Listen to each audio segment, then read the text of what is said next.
And welcoming everybody to Scout's Eye on Football. Good to catch up with you again. It's been a hectic, really a few weeks here, but we're good to be back in our regular slot here.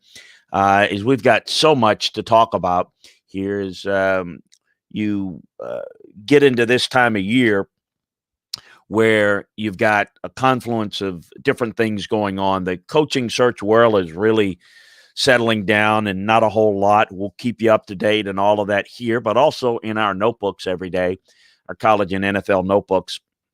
And certainly we're in full-fledged mode of getting prepared for the new league year in the NFL. The start of the new league year means decisions related to your roster, decisions that you're going to make on who you're going to keep, who you're going to move on from, any potential franchise and transition designations. And then, of course, you have evaluated the free agent crop. And with that, you make decisions on where you want to go in free agency, if you want to go, and how much you want to go up to in terms of finances, which you're willing to put into that. So it's a busy time of year there. And then obviously the draft preparation works in concurrent with that. And then on the college side, it is about working on the class of 2022, getting ready for the recruiting class as well as spring practice. So a few things we're going to get to today. We're always going to take your questions in the comment room. And let me just say this, and do a bunch of shows here. When I do the show myself, I try to as best I can at certain stopping points to answer your questions. Not as easy doing it with another host as we're going back and forth. So it's not that we're ever avoiding you. It's just sometimes getting it in can be a little bit challenging at times, but certainly going to do my best here with you. Want to address a few things that I'm going to get into, but want to tell you a little bit about what we got going on at LandryFootball.com, that kind of what we're doing, as I mentioned, what's going on around the world of football. The work at Landry Football is the same. It's being able to provide for you what's going on in moment to moment, time to time on the world of football. So, for example, I am in the process, should get it finished today, the wrap up of the class of 2021 of the college season. I've put together, and you can find it on Landry Football, the top 75 recruiting classes of 2021. I know signing day has been a couple of weeks, but remember, signing day is the first day of the last signing period, we'll call it, but extends a while. And so you've got a few players that signed in. So I thought it was important to give it as much time as possible. At some point, you got to kind of put a bow on it and say, here we go. So I've got the top ranked classes based upon just the quality of players, certainly the number with notes on every class, key guys, where they kind of rank nationally, where they rank in the conference, who's the top offense and defensive commitment in this class. We've got that for you. Also breaking down by conference, and we'll do one for the group of five, the best classes in the group of five. We'll kind of make them their own conference, if you will. But have by conference a ranking of the classes. So, for example, the SEC, got the SEC up. We should get the rest of them up today, certainly by tomorrow, where you'll have, Alabama's class, and it'll have kind of the summation of it, the rank, but then it has every player in the class with the kind of where they ranked in terms of if they're top 300 type player and what have you. And then, of course, how they're ranked nationally. So Alabama's one. The second team is Georgia, that ranked third nationally. So we've got all that for you. You're going to want to get that. That's really important to know why certain classes are where they are and how they look. So we want you to take advantage of that. We're going to have, again, every conference. The other thing that we're working on is putting together a ranking of each roster in college football. So again, it's a fluid situation, but for the most part, we know who's declared for the draft, who's coming back. There's always going to be some modifications and exceptions in this modern transfer world that we live in. But for the most part, you got a pretty good idea of how the roster stack up. So we'll provide that for you, and you'll be able to look at that. And then we're not putting college football to bed. In our notebook, every day we'll have a college football notebook that will keep you up to date on anything going on, any more staff changes, movements, any movements on players that are going into the portal. We'll have features on the portal as well. Any recruiting information from the class of 2022 or beyond, even some 2023. Yeah, 2023 is kind of already starting. So we'll have that information for you on a regular basis, as well as anything going on in spring practice. There's some spring practice decisions. There's actually a couple of teams. I think it was Coastal Carolina that was already starting their spring practice. It may not be them. It may have been someone else. February. And think about that.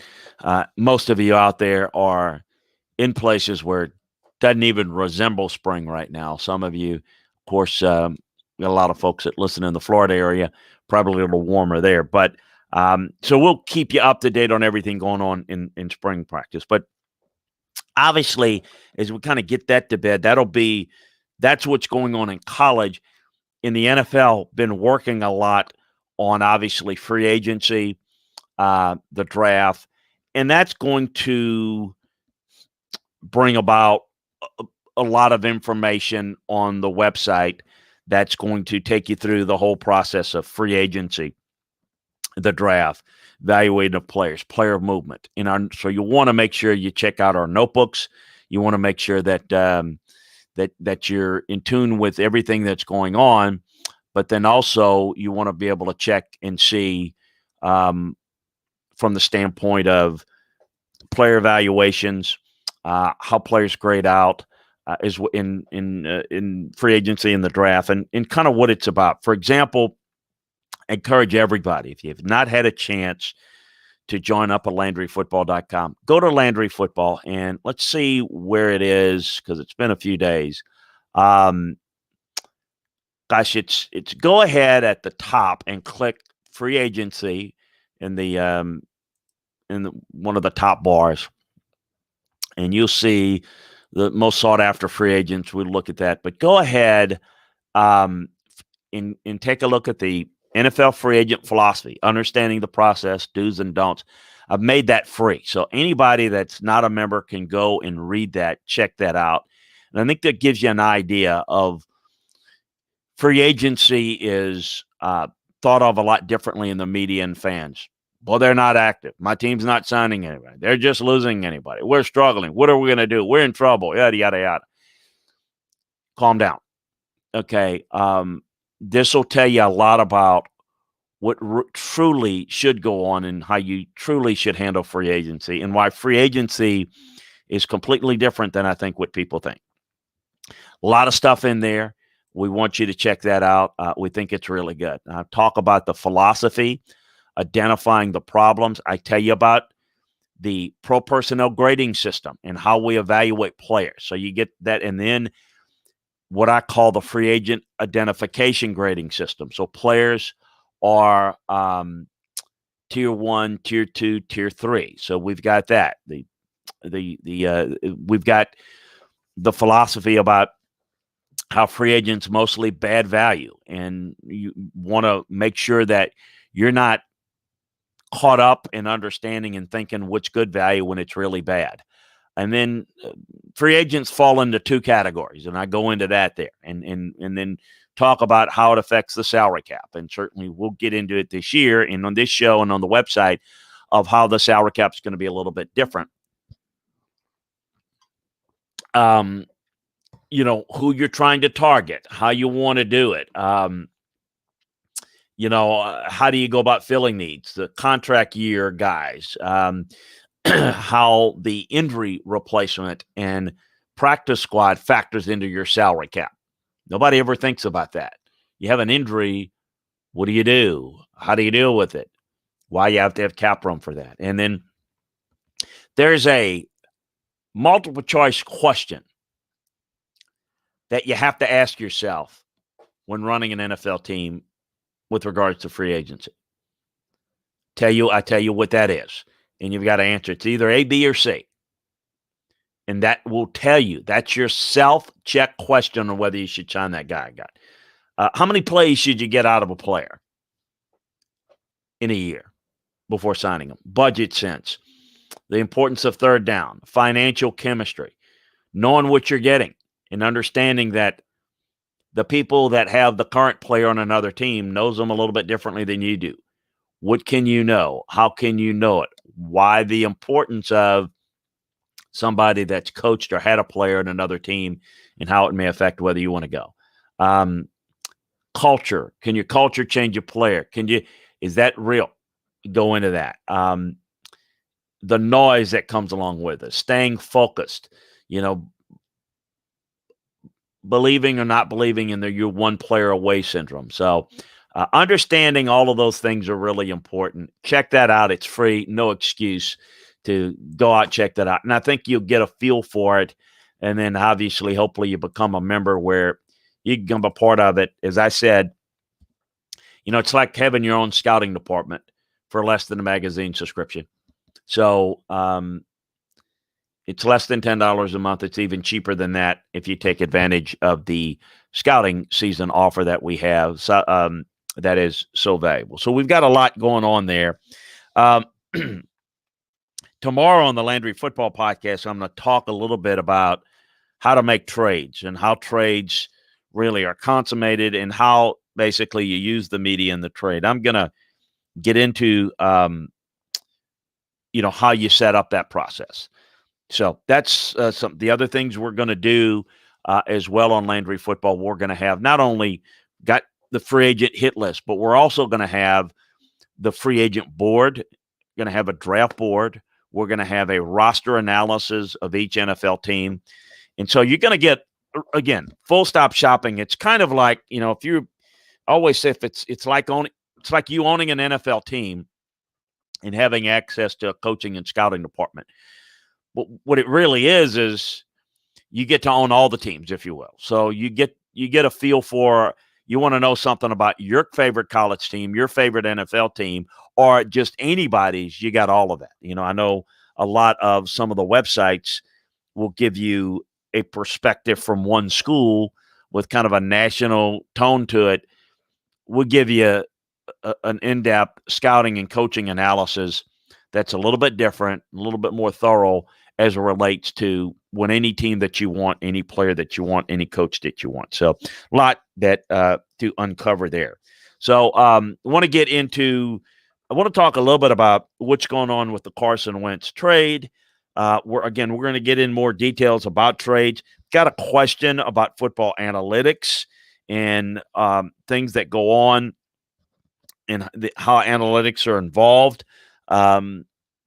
And so we're going to get into some of that as well. But I do want to recognize some folks that have checked in with us in the chat room. And remember, if you want to become involved in the show, very simple, go subscribe to twitch.tv/Chris Landry Football. As a subscriber, you can become part of the family. You can cheer us on a few bits. Kev Belargo has. We really appreciate you, Kev. But if you subscribe, you can become one of our insiders. And that way, when a show comes on, you'll be notified. So that's absolutely what you want to do in becoming part of the Chris Landry Show. So help us spread the word. Again, go to LandryFootball.com, hit follow Chris on Twitch. It'll get you there. If you're listening to this show via podcast, we appreciate you. Landry Football's conference call is where you want to sign up to get the podcast. So if you want to go back and listen to it, or go to Landry Football and you can listen to it. But, the thing about it is, if you have a chance to watch it live, you can get, as some of the guys always say, you get a full experience in being able to participate. So we appreciate everybody doing so. Rich Coates asked me thoughts on the passing of Vincent Jackson. I talked a little bit about it yesterday, Rich. You may not have been there. Vincent was a great guy. Scouted him out of Northern Colorado. Can't believe to speak in the past tense at such a young age of 38. Really talented guy. I think I mentioned it. I mentioned it last night on the film room when I was asked by Scott Seidenberg that he was one of the first really quality big wide receivers. Wasn't the first one. I mean, there are plenty of others. But in the modern era of how we run passing games with getting open with double moves, he was really good. He was very good at running the vertical route. He had good long speed. Just a really underrated receiver. Second-round pick out of Northern Colorado. Very, very good. Part of a really good draft class with the Chargers. Sproles was in that group. Sean Merriman was in that group. What a class. Just really, really good player and a great guy. I mean, just a guy that was very philanthropic. He and his wife did an awful lot in the community. It's always tough to lose people, particularly that young, but, really tough to hear for somebody that has done so much good for so many people. Really tough. Great player, great guy. Appreciate it. Kev Calargo, again, thanks you. Chris, can you explain the Titans situation with Isaiah Wilson? John Robinson is implying that he's been blindsided by Wilson's lack of dedication to football. How can this be considered, considering the amount of homework and investigation that goes into drafting picks? Well, it's a great question. One of the things that you look at, I can't say that they were didn't do their homework. I do think that when you look at players and study players, you can pretty much tell their background and background check, but sometimes players surprise you. Sometimes players become a little lazy, become a little comfortable. Sometimes those players can fool you a little bit. There may not be a whole lot of negativity with the player's work ethic. Gets into the pro game, it's a little different. Sometimes different in a good way. Playing for money, they realize how important it is, and they work harder. They get better. They are better than the scouting report says. The scouting report sometimes will say that a guy question his work ethic, but it just may be a little immature. Boy, he starts to hit his stride once he gets in the pro game. Some guys go the other way. Some guys you think, boy, got all the goods, got all the right things going for him, got all the mental makeup, all the character makeup. And then they tend to kind of go in the shell. They don't work as hard. So how can this happen? Very simple. Human beings. Anytime human beings will evaluate other human beings, there are going to be mistakes. It's a bad analogy. So why am I going to say it? Maybe I ought to back away from this. I was going to say something as simple as you ever hire somebody if you've been in a work environment, if you've ever voted for somebody and maybe they disappointed you, they weren't as good as what you were sold on them. Not a great analogy because you're not spending all that money and time to get to know all the things that you need to know. You're doing the best you can when you go in the voting booth, right? I mean, I'm in the same boat. Maybe you're running a business, but you don't have as much resources to get through all the details and know what goes behind somebody's door. There's no question that if a guy has a background of laziness, work ethic issues, and you take him, that's on you.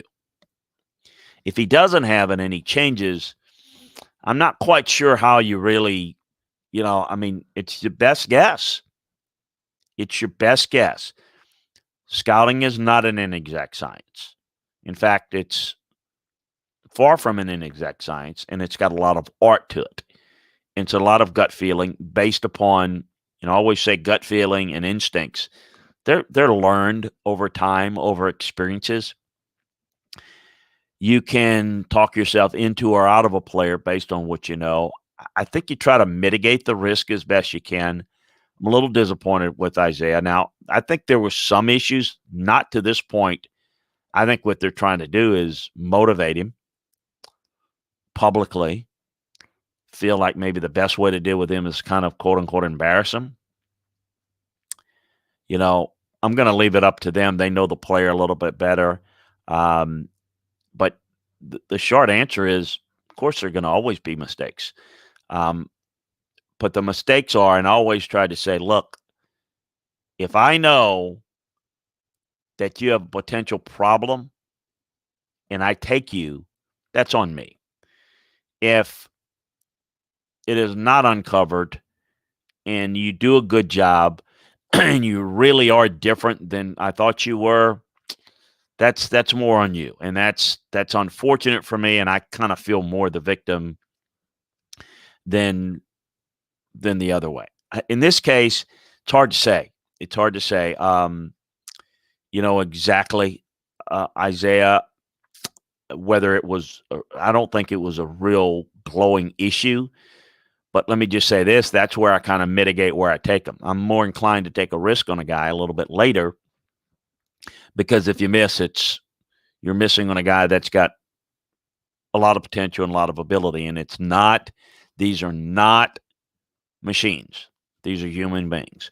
That their family influences, their significant other influences will have an impact on how their personality change, how their work ethic changes. Money will usually make them more than what they are, but money sometimes can take you down a different path. So that's kind of the way it is. Bernsey says, thoughts about the Eagles. On paper, doesn't look good. Wentz situation plus old roster, and they haven't drafted well. No, they haven't. That's not a good roster. Wentz has struggled. Look, here's the thing about Carson Wentz. We can debate till the cows come home how well he'll be going somewhere else. May work out, may not. But I mentioned this last night on the Film Room show, that I've seen Carson Wentz be successful with a pretty good offensive line, really good coaching, and I've seen him be successful. Play almost like an MVP type level player as a younger guy. Now, it doesn't mean that erases what you've seen. People will say, well, is he the Carson Wentz of a few years ago or the Carson Wentz now? Well, again, what do I always say? It's not the result that matters. It's what creates the result. So if he has the ability, physical, instinctive, mental, work ethic, to be successful, and we've seen it, it's your job as a team, as an organization, as a coach, to get it out of him more consistently. It's also up to him to embrace the leadership role, to work hard.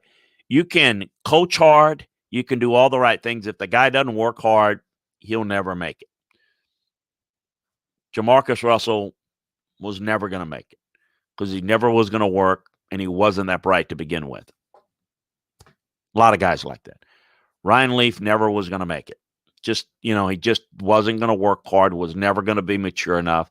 Those are things that you have to head off. Guys that have the intangibles and have the measurables. Why you have to ask and answer correctly through thorough evaluation of why can't he do it more consistently. All right, he's done it then. Why can't he now? Well, I think coaching's an issue. I also think the talent around him is a big part of it. It's a big part of it. And I said last night as well, Patrick Mahomes, as great as he is, didn't look very good in the Super Bowl against a really good defense with an offensive line that was really overwhelmed because of their lack of an ability to protect. It will affect your ability to succeed. Quarterback position is the most important, but it's also the most dependent. You can't operate there are things you can do to mitigate rush pressure, and you can run the football more. You can help that out, but also you have to have protection. You have to have weapons. You have to have a defense. That's overlooked. How your defense plays affects how you play offense. I think Carson Wentz has a chance to be really good. In fact, every year it's the same thing, right? Let's go with the new guy, because the guy that was the guy 2 years ago, 3 years ago in the draft that everyone loved, we don't love him anymore. Let's get the new guy. It's part of the world we live in, the microwave world. We forget how good Sam Darnold was coming out, how good Carson Wentz was coming out. There's some guys that don't pan out. There's some guys just not as good. There's some guys that are misevaluated. There's some guys that just don't progress. But there's also a lot of guys that never get developed or never get handled very well. And I think that's what's happened. I think that the Eagles are moving on from Carson because I think they obviously they liked him enough to put a lot of money in his deal, right? So were the Rams with Goff. They jumped on that probably a little too quick in L.A., and they realize he's not as good. They try to get out from under it, and now they're going with Stafford. That happens too.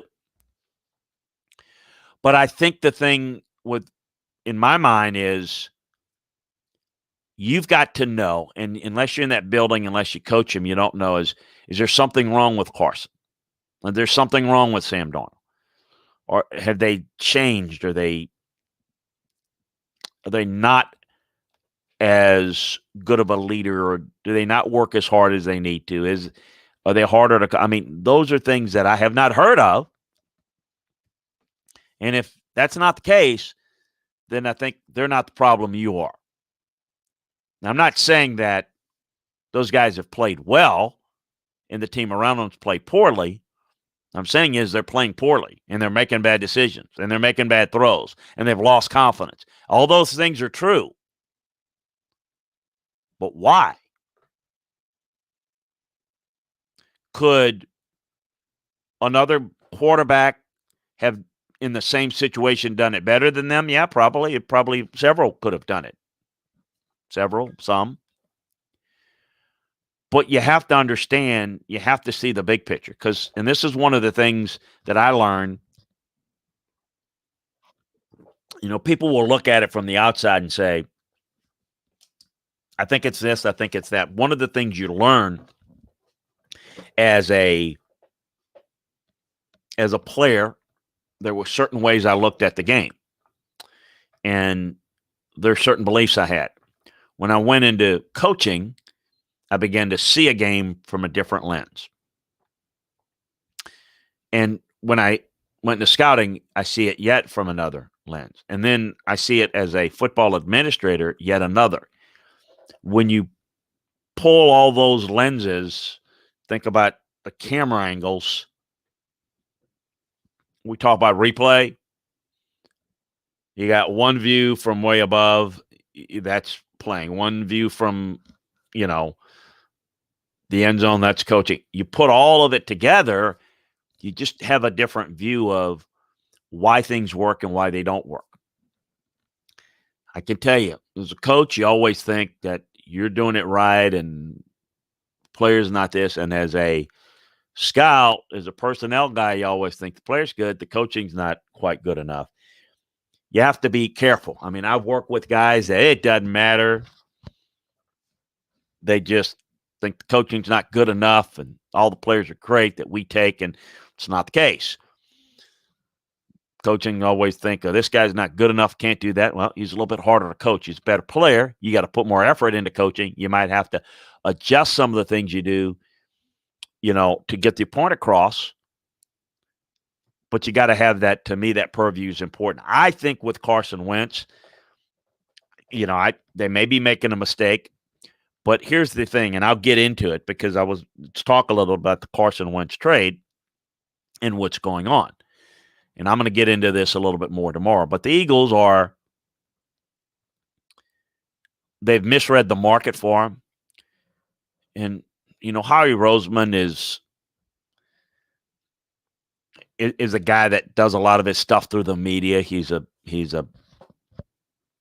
bit of a media whore in that he loves to kind of befriend folks in the media. There's no football background. There's no ability to evaluate players or anything. He's a guy that's trying to negotiate this trade through the media. All these leaks you hear out, remember, Schefter and all those guys, Carson Wentz was going to be traded last week, right? Remember? Or was that 2 weeks ago? I've lost track. Where do you think they're getting that? Howie Roseman's putting that out. Why? Well, first of all, the deadline to trade him really is when the new contract year begins. Bonus money, got to be done then. But to try to facilitate the move, if you leak it out there to the media, he'll be done by this week, sometime this week, which was, again, last week or 2 weeks ago. You're kind of planting the seed out there to teams that might be interested. Well, we interested. We better see if it can spur movement from other people. Oh, the Bears are the leader. They've made the best offer. And well, who the hell you think's leading that? Who do you think's leaking that, rather? It's only one person that knows the offer of both teams. If you're the Eagles, the person discussing the trade with the Eagles and the person discussing the trade with the Bears, they both know. And whomever they're required to tell in their organization, which should be a very small circle. Maybe the owner, it may not be. Maybe just that one person. Maybe the head coach. You get me? So those two teams know. But the Bears should not know, would not know what the Colts offered and vice versa, unless they're willing to tell one another, and that's stupid. You're bidding against one another. That's not happening. So anybody says, well, I know. Well, they're getting it, and they think it's great. And look, it's fine, I guess, to report what you know. But you're putting out there what that guy wants you to put out there. Bears have made the best offer. Well, that's a message to the Colts. Better up your offer. Why are they doing that? Because they're not getting the offer for Carson Wentz. Here's the other thing. When you trade a player, you're not trading the player. You're trading the player and his contract. So if you take a player, his value is such as a player. But if his contract is very, very costly, then I'm going to need a little bit more from you. I like the player. I'm willing to take the player for X. But to take his contract on, you're going to have to give me Y or Z. Not Y, W-H-Y, but the letter Y. You follow me? So that's the thing that people miss a lot. And I get it. Fans don't care about the money.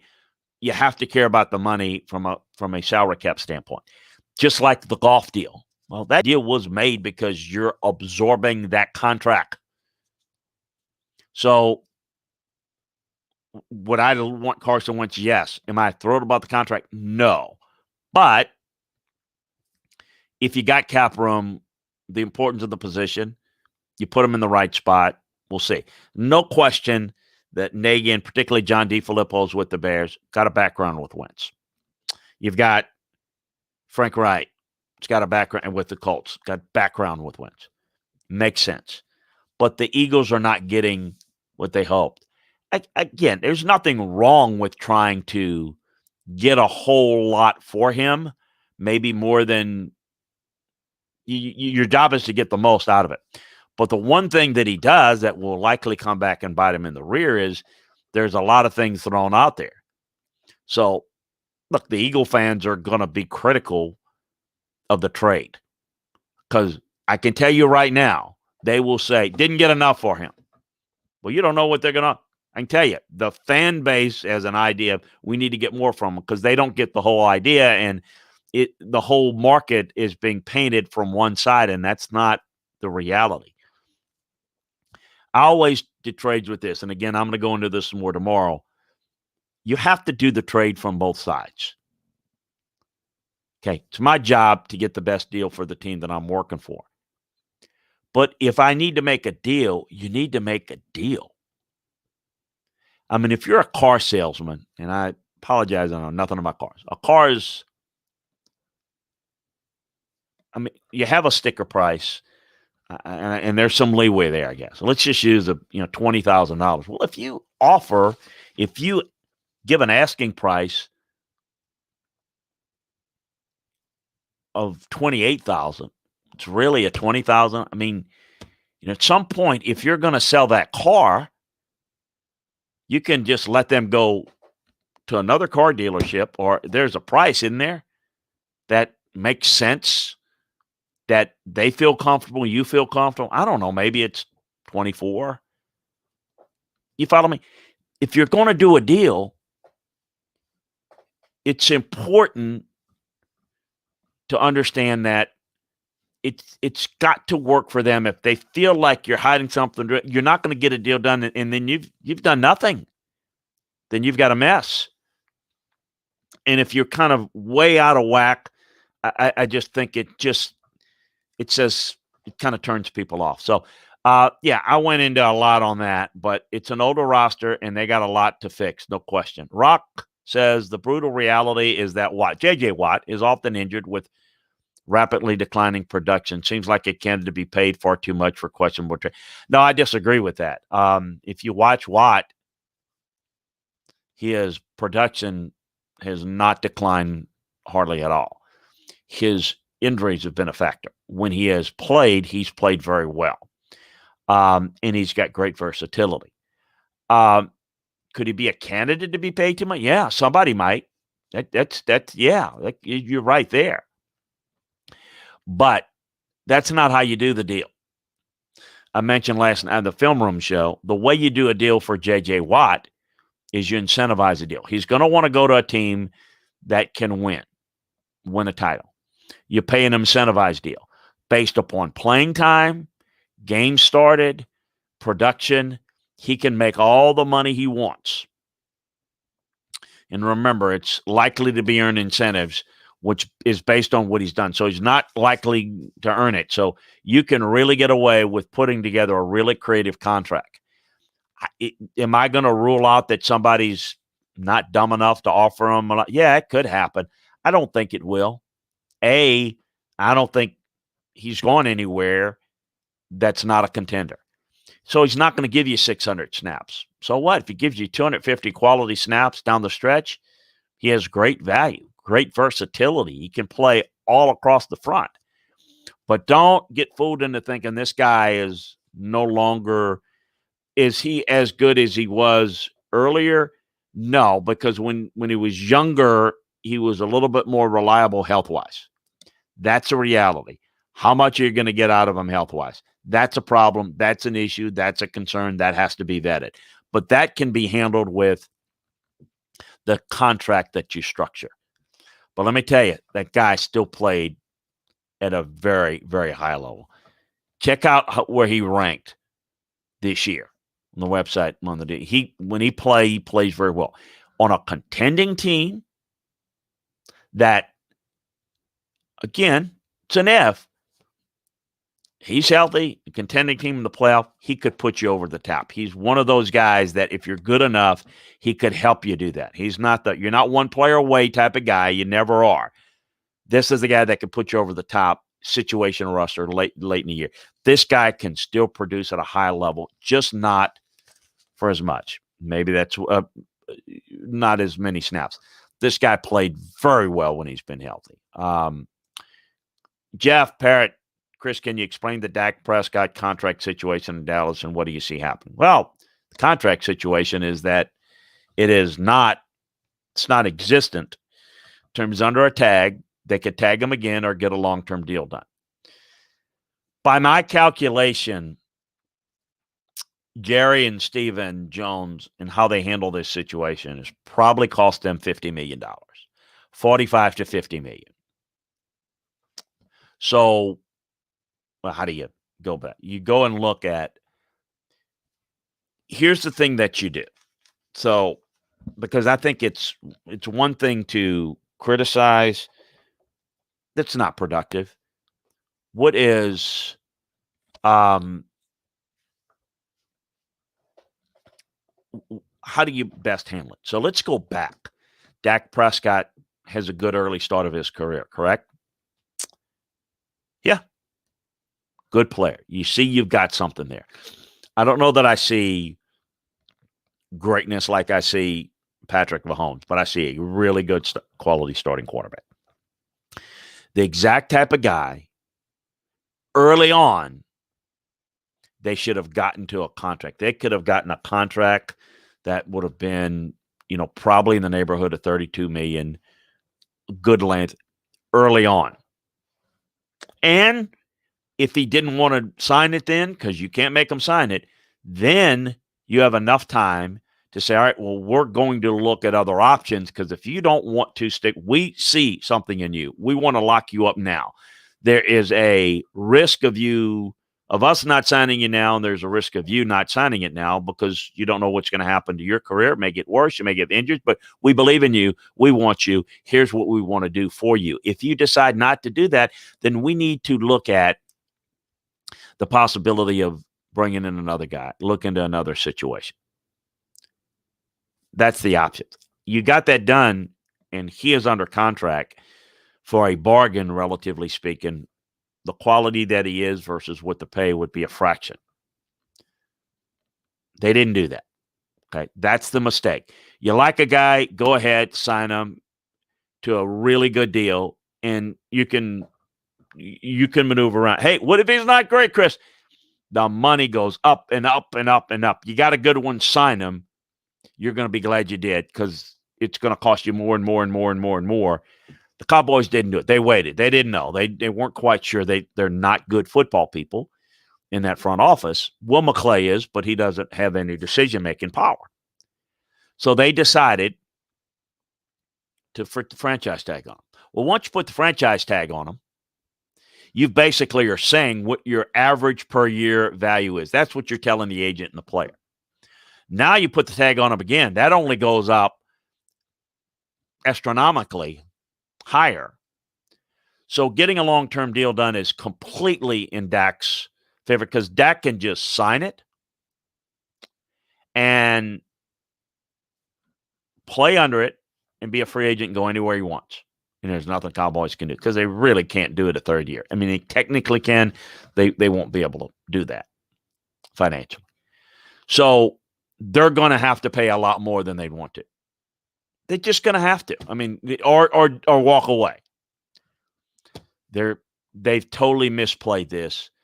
Go figure. It's why they have not won anything in Dallas since they've not had good football people running it. I hate to just be, piling on, but that's the reality.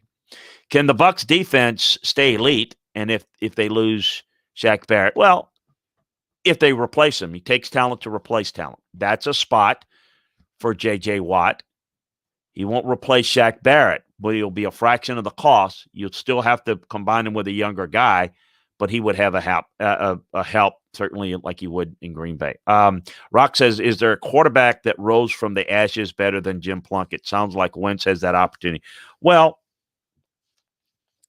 I mean, you've seen guys. I mean, Jim Plunkett was a perfect example for those of you youngsters. Rock, you remember. Love Rock bringing up some of these names, because I don't know a lot of the people I deal with just hear the name Jim Plunkett. Jim Plunkett was with the Patriots, where they did not have a good team, a good organization. And then he ended up going with the Raiders and was a really good example. I'd have to think about that a little bit more. But, look, I mean, you've got guys that come along and have success that didn't early. You see guys get better. I think you see guys get better. But I think that certainly would be a candidate as one of the best. Hey, folks, I'm going to get tomorrow. Got to jump out a little bit early today. Tomorrow, join us on the Landry Football Podcast. I'm going to talk a little bit about football analytics. I'm going to talk a little bit about how do you deal with trades in the league. We just talked about Carson Wentz, but how do you deal with it? We just kind of went through a scenario with Dak Prescott, but we're going to go through some others and also answer your questions. So join us tomorrow, same time, 9 a.m. Central, for the Landry Football Podcast. I have got to get on with this part of a conference call, scouting conference call that I need to get ready for. So I appreciate you letting me get away just a little bit earlier today. We'll be back for likely a full hour tomorrow for the Landry Football Podcast. Check out LandryFootball.com. Take advantage of the scouting season discount. Appreciate you, Rock and Jigs and Kev and Jeff and Bernsey coming on board. Rich, all of you, spread the word. Great having you as part of our football family here. So keep it up. Love the questions. Love the comments. Appreciate you. Have a great day. We'll talk to you tomorrow, everybody.